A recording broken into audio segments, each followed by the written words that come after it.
जय हिंद दोस्तों, मेरे चैनल डिफेंस डिस्कशन में आप सभी का स्वागत है। दोस्तों, अग्निवीरों के मुद्दे पर मैं बात करता रहा हूं, आगे भी करता रहूंगा।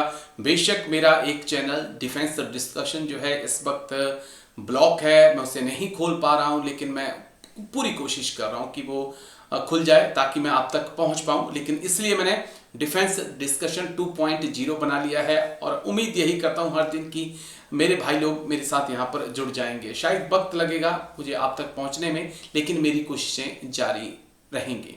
दोस्तों, अग्निवीरों को लेकर मैंने अक्सर आपके साथ बातचीत की, आगे भी बातचीत करता रहूंगा, इस मुद्दे को उठाता रहूंगा। चाहे एक चैनल बंद हो, चाहे दो बंद हो, फिर तीसरा बनाऊंगा, लेकिन इस बात को उठाता रहूंगा कि ये जो अग्निवीर की स्कीम है, ये ना देश के नौजवानों के लिए ठीक है, ना ही भारत के लिए ठीक है। क्योंकि नौजवानों के लिए इसलिए क्योंकि हम सब एक लोअर मिडिल क्लास फैमिली से आते हैं, और सेना के लिए इसलिए ठीक नहीं है क्योंकि 4 साल में कोई फौजी नहीं बनता है। 1 साल आपको एक ट्रेनिंग चाहिए, उसके बाद 3 साल का वक्त आपके पास बचा है, उसमें आपने घर भी आना है, उसमें तमाम तरह के काम होते हैं। तो एक फौजी बनने में, मिनिमम एक फौजी बनने में मुझे आज भी मेरा मानना है कि 7 से 8 साल लग जाते हैं। तो अब लेकिन क्योंकि फर्स्ट बैच का ये आखिरी साल है, उनको बाहर आना है, और इसको लेकर जो है अलग अलग तैयारियां इस वक्त चल रही हैं, जिसको लेकर तमाम खबरें सामने आ रही हैं। पहले मैं कह दूं कि मैं अग्निवीर स्कीम का हिमायती नहीं हूं, जैसा कि आप जानते भी हैं। लेकिन अब खबर सामने आ रही है कि अग्निवीरों को एडजस्ट करने की तैयारी मोदी सरकार कर रही है, नए नए रास्ते निकाल रही है कि कहां इनको एडजस्ट किया जाए। 40,000 मिनिमम, जो मेरा मानना है 30 से 35,000 अग्निवीर बाहर आएंगे, जो परमानेंट नहीं होंगे, उन्हें कहां एडजस्ट करेगी मोदी सरकार। तो इसको लेकर जो जानकारी आ रही है कि मोदी सरकार जो है इन अग्निवीर भाइयों को सीएपीएफ में एडजस्ट करने वाली है।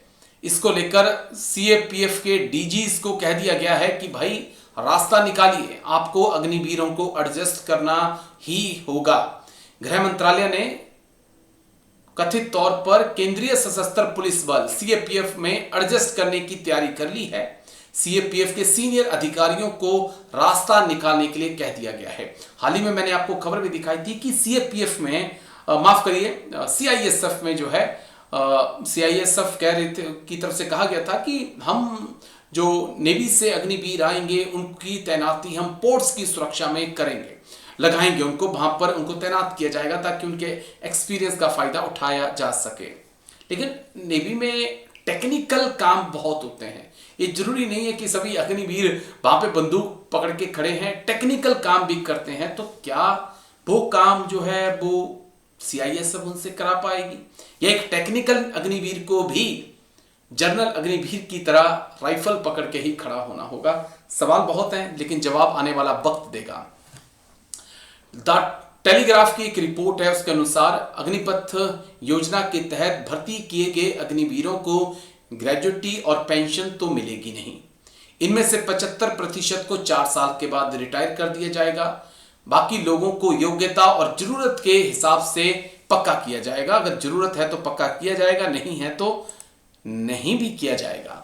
अधिकारियों ने बताया कि सीएपीएफ के वरिष्ठ अधिकारियों से पूरी प्रक्रिया समझने और यह पता लगाने के लिए कहा गया है कि उन्हें अर्धसैनिक बलों में कहां शामिल किया जा सकता है, उनकी क्षमताओं का अधिकतम उपयोग कैसे किया जा सकता है।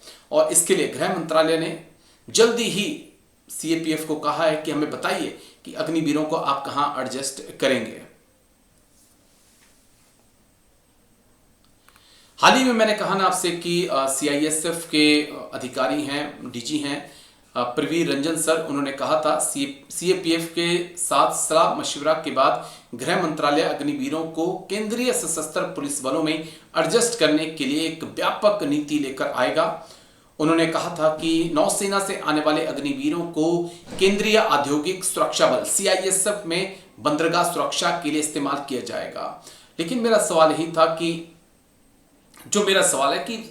टेक्निकल अग्निवीर भी नेवी में है, एयरफोर्स में है, इंडियन आर्मी में है, क्या वो भी सुरक्षा के लिए हाथ में राइफल इंसास पकड़ के खड़े होंगे? बात पचती नहीं है।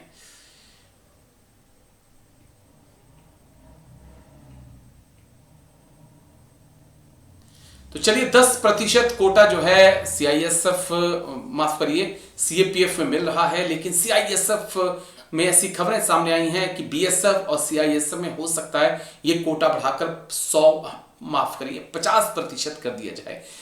ऐसी जानकारियां भी आ रही हैं कि अगर 100 वैकेंसी निकलती हैं तो उनमें से 50 वैकेंसी जो है वो अग्निवीर भाइयों के लिए होंगी, लेकिन दूसरे कोटे जो हैं वो तो वैसे ही बरकरार हैं।